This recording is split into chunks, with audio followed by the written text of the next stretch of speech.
3, 2, 1. They did it! 30! 30! Freaking 30th place! Matthew's money! Matthew's 20%! Oh my god, I can't believe they did something right! Yes! Oh man, yes! Oh, who do you think they'll pick number 1? There's no way they're gonna win the line again. I know. No way they're gonna lose all three. Lose them all. I know. Showtime. Pity point. Wizardry and whoopsie daisy. This team is ruining my life. Game 82. Here we are. Wait, dude. Can I do it? Yeah, sure, dude. You can do it. Yeah. Oh man, I've always wanted to do it. Okay. Leafs win! Last overall in the NHL, and therefore no worse than the 4th overall pick. Very well done. I couldn't have done it better myself. That was a good. Yeah. Let's talk very briefly about the game. Just very. Leafs don't have a 20-goal scorer. Oh boy, that's a real blemish. Oh, guess what? Brooks like the PA Ovechkin gets his 20th goal of the season. Eat it, Habs. Eat it, Terrian. Ha! Look, I know the Leafs can't really talk smack against, well, anybody in the league. They finished dead last.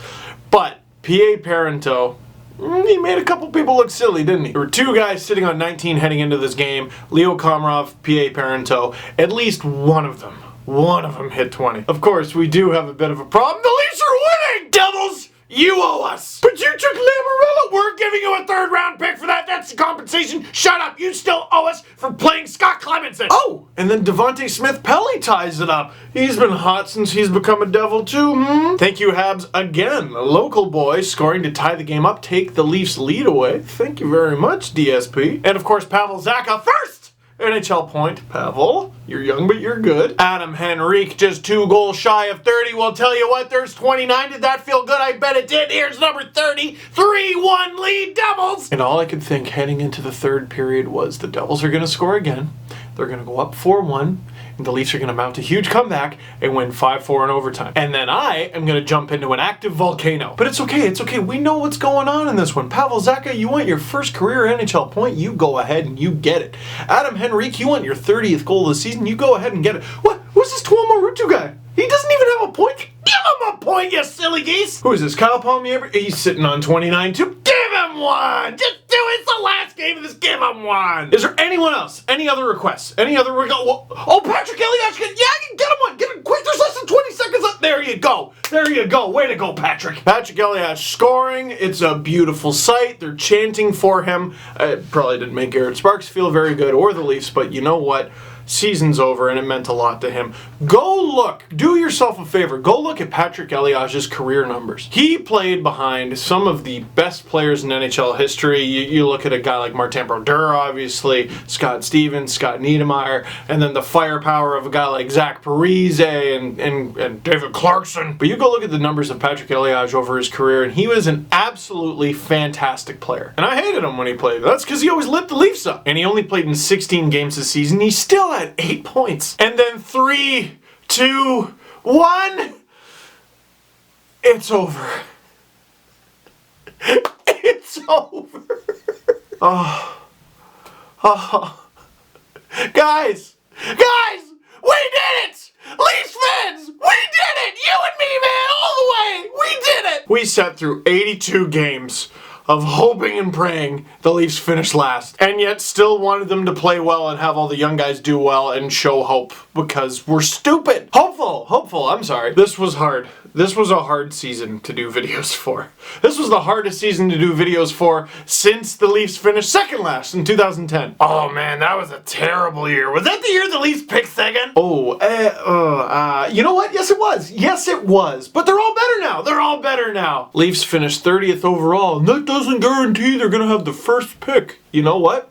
Gives them a pretty damn good shot. I need a 1 pick. If we got 1, that would be sick. And if they don't, it is the Leafs after all, right? But they got a pretty good chance at getting the 1st overall pick, the 2nd overall pick, the 3rd overall pick. Hey, they got a better chance than anybody else. And absolute worst case scenario, they picked 4th. And the Leafs put themselves in that position. Champlain said to do it tank style. Lamorello, Pridham, Hanna, and Kyle. They had a mission. And let's be honest, it was rough at first. I mean, as Leaf fans, we knew what to expect this season, but we really didn't. Nobody called Jonathan Bernier playing as badly as he did in the first, 3 months of the season. And certainly, nobody called him getting sent down to the Marlies. I don't think anybody called Garrett Sparks getting a shutout in his first career NHL game, or playing in all 3 of the ECHL, AHL, and NHL in the same season. Reimer returning to form. Yeah, we could have saw that coming. Reimer getting traded? We didn't want to see that coming. Sometimes, even the finest Autobots must roll out. I don't think we could have predicted all of the call-ups. We could have predicted them going young. I mean, that much was obvious off the opening face-off of the season, but not like this. It was amazing. They kind of used the first half of the season for reclamation projects and reevaluating the team and seeing if you could get the most out of certain players, and then trading guys at the deadline. And the second deadline day hit, literally the second it hit, the Leafs began a new era. The moment they called up William Nylander, Zach Hyman, Kasperi Kapanen, and Nikita Soshnikov was the beginning of something new, something better. Hope. And most guys, with the exception of Nylander, went up and down, but we got to meet some fine young prospects, didn't we? Of all the prospects in the Leafs organization who have been with the Marlies since the trade deadline to now, the final NHL game of the season, only one player eligible to be called up to the NHL was not called up. His name is Colin Smith, and he looks like an integral part of their playoff run. You might be saying, what about Alex Stalock? He went to Rafi Torres Island, which is right next to Stefan Robida Island, but different. But most importantly, I don't think we could have predicted that the Leafs would be this bad, and we, en masse, would be this optimistic. It's amazing what you can do with patience and getting a ton of draft picks. And speaking of patience, I definitely didn't predict that Mike Babcock would have handled this season as well as he did. The guy goes from making the playoffs year in, year out in Detroit, and he comes into this. And I know he's the coach, so he has it much worse than I do, but try making 9 seasons worth of videos about this, Mike! Speaking of which, 9 seasons. This was the 9th full season of LFR videos. If you go onto the playlist for this season's LFR videos, there's over 9 hours of video footage. And without gems like you watching, what am I doing it for, right? But it's okay, there's nothing for you to be embarrassed about watching my videos. It's just civil hockey talk, and we're very mature about it. Just trying to have fun with sports. What a concept. And I don't think we've ever done this before, but we need to acknowledge a different group this year. Check out this tweet from Michael Grabner. Awesome experience wearing the blue and white. Thanks to all the fans for the support this year. You have a lot to look forward to. # bright future. He said that with an expired contract. He's a UFA. He was acquired from the Islanders for 5 players. The trade was basically to get 4 roster spots. We all knew that, and I'm sure he knew that. But he knows he served a purpose in the organization, and he knows he probably won't be back. But he still said something like that. We don't know exactly who they all are just yet, but for all the veteran players who played on this year's team and won't be returning, thank you. You really did try your best in a terrible situation, a terrible environment, and you were the stopgaps, the protectors of the future. Like I said in a previous video, you guys are the Spartans from Halo Reach. And after game 82, you find yourself in a barren, smoldering field surrounded by jackals, grunts, and elites. And as you look up to the sky, you see a ship flying away. A ship that you helped save. A ship that has Master Chief on board, aka William Nylander. You didn't win a championship. You didn't win a scoring title. You just did what you had to. So to Michael Grabner and to all the other veteran players who may not be returning, we salute you. That was really nice. So that's it? That's over? We can go on vacation now, or? Not quite, my friend. The American Hockey League playoffs and the already clinched first place Toronto Marlies, who you might know as the Toronto Maple Leafs, pretty much. They're heading into the playoffs very soon, and as far as favorites go, I'm not gonna say it. You probably shouldn't either, but And this might be a good time to tease. I've been writing some profiles on Marlies recently. You can check those out. Links down below. I just posted one about Connor Brown. I got a couple more coming too. That, and I will be covering the Marlies during the playoffs. And of course, I got some other fun stuff coming too. I'm sure I won't just be covering the AHL playoffs. You know what I mean? So we won't get too sappy, because for me, the season is still not over. And also, it's not like this is the last LFR ever. Or is it? I'm just kidding. saying it's not. That was rude. That was rude. I'm sorry. So that is it for this one. That is it for this season.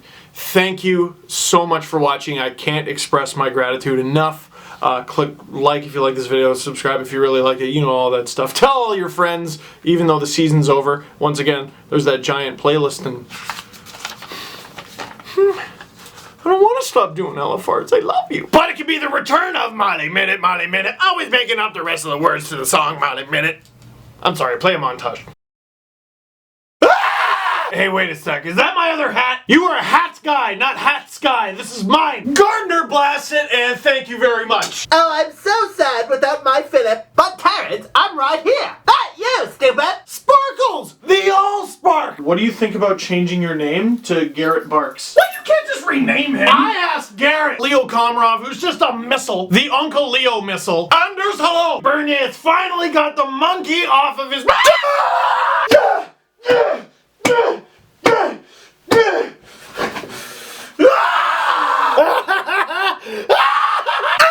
L-E-A-F-S win 5-0 over the LA Kings. They deserved it. Jonathan Bernier, 26 saves. Shut up. There's your king. There's your king. We need somebody, anybody to get it done for the Leafs. Now it's time for drawing penalties with Nazem Kadri Bob Ross. Hi everyone, it's so good to see you again. Hi, I'm Nazem Kadri Bob Ross, and today we're going to be drawing a roughing penalty. Make them all angry, probably chirp them, you know, give them some sick chirps and stuff. What you need here is a mead head. It'll be a penalty every time. LOL, they're gonna have to learn. We're gonna talk about Zdeno Chara. There's my accurate drawing of him. You don't tell me when we're done recording. This is my show. Of course it's all fixed. What, did you think a team could really be this bad for this long? He cost them the game. He freaking cost them the game. I'm out of ideas with Bernier. Wait, I think I got one. Anything at this point, go. Did we save the receipt for Ben Scrivens? One lottery ball. One lousy lottery ball. So here's little Connor just strolling into the Leaf zone, and oh, he snipes on Jonathan Bernier. Congratulations, Connor. That was a great goal. Your first goal against the Leafs. You must be so proud. Ah! Because Connor McDavid is an amazing human being. Here is Connor McDavid, knight in shining armor for the Edmonton Oilers and nobody else. This is the sort of storyline we come up with to get us through an 82-game season. Austin Matthews, Austin Matthews, Austin Matthews. Ooh, we're a top 5 team in the NHL right now, and we're playing a bottom 5 team in the Leafs. We could beat them in their sleep, but no one told them that you can't sleep on James Van Hockey. Scoring goals so quickly you didn't even see it on some John Cena Penn and Teller magic. And Jake Allen's face like, is this your card? No, see, this is what I'm talking about, guys. He is legitimately out of his mind. Just put up a video of his dog playing in the snow or some crap. I really don't know what he thinks he's gonna do for the rest of the year. I don't know. Like and subscribe or some crap. Just use your brain! I love the kid sometimes, but Mike Babcock has to go down to the fishmonger. I don't even know if those exist anymore, but if he finds one, he's got to buy the biggest fish he can find and clobber Jake Gardner with it. You're better than that! All right, Morgan, this is the last minute of the game. There's no time to just lie down, okay? You got to put on a helmet. You got. What do you mean it doesn't fit? Oh, where are you going? What is this all about? Go Leafs go! Go Leafs go all day! Don't you put that evil on me! Bergeron. Why does it always have to be Bergeron? Was it a good trade? Was it a good trade? Don't laugh at my feelings. Is there a trade? No. Is there a trade? No. Is there a trade? Yes? No. Oh my god, the Leafs traded enough! Holy cow! Oh my god! My face, dude. So, hey, that's awful. The nature boy Nick Flair. Woo! The styling, profiling, rockin' 41, giving face washes for fun. Woo! Waltzing in on Philip Grubauer like, You're right, Austin. You're absolutely right. We have got to do something about that outfit, though. See, that's way better. What did you think of the Toronto Marlies' performance? You're not being very cooperative, Higgy. What do you think of Tony Cameronese? Do you think he's going to be a key part of this playoff run?